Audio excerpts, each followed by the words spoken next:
Medchal assembly నియోజకవర్గం Peerzadiguda municipality పరిధిలో పలు ఇళ్లను అధికారులు కూల్చివేయడంతో వాటిని పరిశీలించి బాధితులను పరామర్శించిన మల్కాజ్గిరి ఎంపీ ఈటెల రాజేందర్.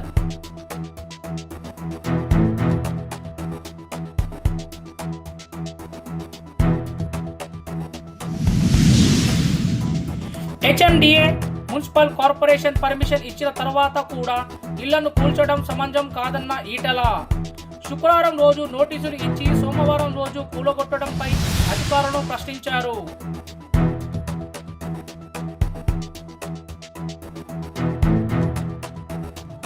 కేవలం రాజకీయ కక్షతోనే కూల్చివేతలు జరిగాయని, స్థానిక కార్పొరేటర్ పార్టీ మారకపోవడంతో ఆయన మీద ఒత్తిడి తీసుకురావడానికి సామాన్యులను ఇబ్బందులకు గురి చేస్తున్నారని స్థానిక బీజేపీ నేతలు ఈటెల రాజేందర్ దృష్టికి తీసుకువచ్చారు. ఈ ఘటనపై తీవ్రంగా స్పందించిన ఈటెల రాజేందర్ సామాన్యులను ఇబ్బంది పెడితే ఉపేక్షించేదే లేదన్నారు. పర్మిషన్లు అన్ని ఇచ్చి ఇల్లు పూర్తయిన తర్వాత కూల్చడమేమంటని ప్రశ్నించారు.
ఇది రామదాస్ దే, ఇది రామదాస్ దే. ఈ రామదాస్ ఇదేమో పోచర్ నమ్మకం ఇచ్చాడు, ఇదేమో అర్జున్ రెడ్డి. 3 ఎకరాలు వస్తే ఇక అసలు 30 గదాలే వస్తాయి. ఇది ఒకవేళ సీలింగ్ కనుక 3 ఎకరాలు అంటే 6 ఎకరాలు అనుకుంటే ఇట్లా సగం నుంచి పోతుంది. అటుపక్క అన్నీ ఉన్నాయి. అటు సీలింగ్ ఒకవేళ నిజంగా సీలింగ్ అని వాళ్ళు ఏమైనా క్లెయిమ్ చేసేది చెప్పారు. సో ఇప్పుడు ఇదంతా అని చెప్పి ఇటు పక్క అటుపక్క 6 ఎకరాలని ఈ ఓన్లీ 2000 గదాలని టార్గెట్ చేశారు. వీళ్ళ అపార్ట్మెంట్ ఇంతకుముందు మీకు నోటీస్ ఇచ్చారు ఎప్పుడన్నా? ఇప్పుడు ఫస్ట్ ఫ్రైడే ఇచ్చారు, మండేకి ఇది చేశారు. ఇప్పటి వరకు ఏ అధికారి కూడా మిమ్మల్ని అబ్జెక్ట్ చేయాలి. ఇంతవరకు ఎప్పుడు అఫీషియల్స్ ఎవ్వరు వచ్చి అబ్జెక్ట్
జర